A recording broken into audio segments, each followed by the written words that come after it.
Oke Bapak, sedikit mengkonfirmasi terkait bahwa Fitri tidak dilibatkan dalam pansus itu seperti apa tanggapan Bapak sebagai kuasa hukum dari Gerindra, itu seperti apa Pak? Oh iya, saya klarifikasi dulu ya. Saya advokatnya Gerindra Kota Cimahi dan saya juga kuasa hukum dari Pak Bambang dari sebuah persoalan hukum gitu kan. Nah, ini menyangkut praksi ya. Kalau menyangkut praksi sebenarnya mesti ketua praksi yang bicara, ini kan. Hanya kalau nanya mengenai aspek hukum dari kondisi Neng Fitri tidak dilibatkan, kan begitunya. Nah, ya saya akan sampaikan. Ya, jadi Neng Fitri tidak dilibatkan itu bukan karena Neng Fitri dikeluarkan dari praksi Gerindra, nggak ada tuh mengeluarkan tuh dari praksi Gerindra. Neng Fitri adalah anggota praksi Gerindra, titik, hasil paripurna selesai. Ya, kenapa ini jadi pertanyaan Neng Fitri ya tidak dilibatkan, tidak ditugaskan oleh praksi ya untuk mewakili pansus 1, 2, 3 misalkan ya.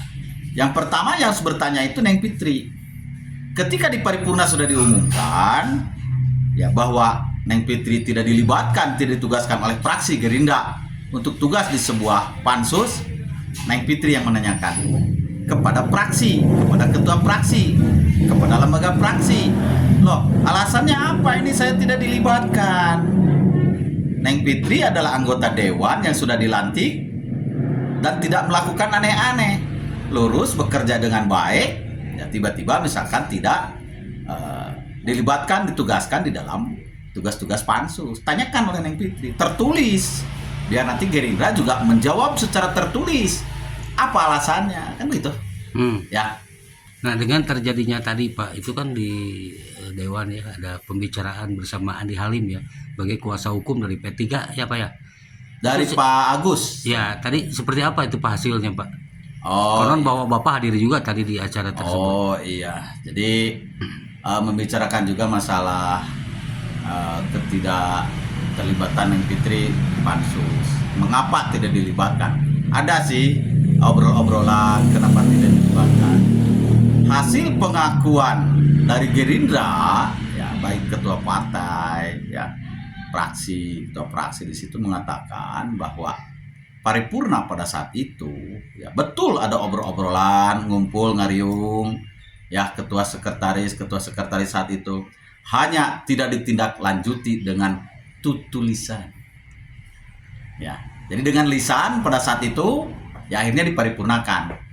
Mestinya ini Pak Sekwan peka ya, Pak Sekwan peka dikejar, diberi tuh administrasinya. Ya, sekarang ketika gonjang-ganjing kata Gerindra tidak ada dokumen. Cacat prosedur. Cekang Agus misalkan ketua partai, oh ada. Tidak semata-mata diparipurnakan kalau ya tidak ada dasar MOU atau dasar kerjasama tertulis. Ya Pak Agus menganggap misalkan seperti itu. Siapa yang harus membuktikan? Ya Pak Sekwan lah buktikan nih ada atau nih tidak ada, kan begitu ya? Iya jawab dong.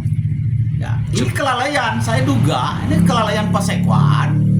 Pertama kalau memang itu tidak ada administrasinya saat itu kelalaian Pak Sekwan ya. Untuk segera tidak menindaklanjuti administrasi itu. Oke, mungkin ya pesan buat Sekwan atau siapapun yang terkait dalam hal ini Pak. Ya, jadi tolong Pak Sekwan itu administrasinya dibuka, ada atau tidak ada.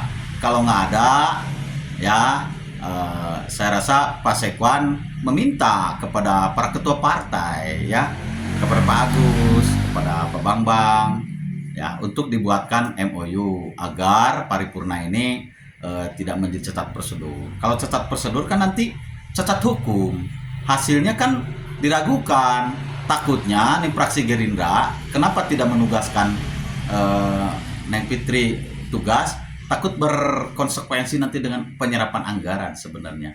Takut ada pembatalan di ujung dan sebagainya, harus mengembalikan dan sebagainya, repot seperti itu. Praksi Gerindra tadi dalam obrolan itu welcome, mangga ya, silakan ya, karena merasa tidak ada tulisan, buatkan Pak Agus dan sekretaris Gerindra siang malam siap menerima dan tidak mengeluarkan dan tidak akan mengeluarkan Neng Fitri kok. Tidak, hanya tempuh administrasi secara prosedural ya, agar semua tahapan administrasinya dilengkapi, yang negara hukum lah. Oke Pak, Ya mungkin harus menjadi administrasinya mesti menjadi pelengkap yang sempurna. oke, mungkin sedikit menambahkan terkait apa namanya ini bersama dengan Ketua P3 ya Pak Agus, itu seperti apa tanggapan Bapak terkait ini?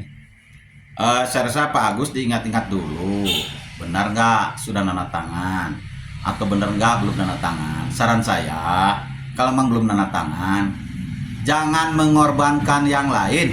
Neng Fitri ini punya hak dan punya kewajiban sebagai anggota DPRD, dilindungi undang-undang, baik undang-undang lex spesialis tentang MD3 maupun undang-undang perlindungan hak asasi manusia tahun 88. Jangan dikorbankan, jangan dirugikan anggota dewan tak berdosa itu. Ya, lakukan penandatanganan dan Pak Bambang dan sekretaris Gerindra, pimpinan Gerindra siap, sok administrasi selesaikan. Kamu nggak ada. Dan setelah itu ya biasa lagi kerja, nggak ada masalah kok.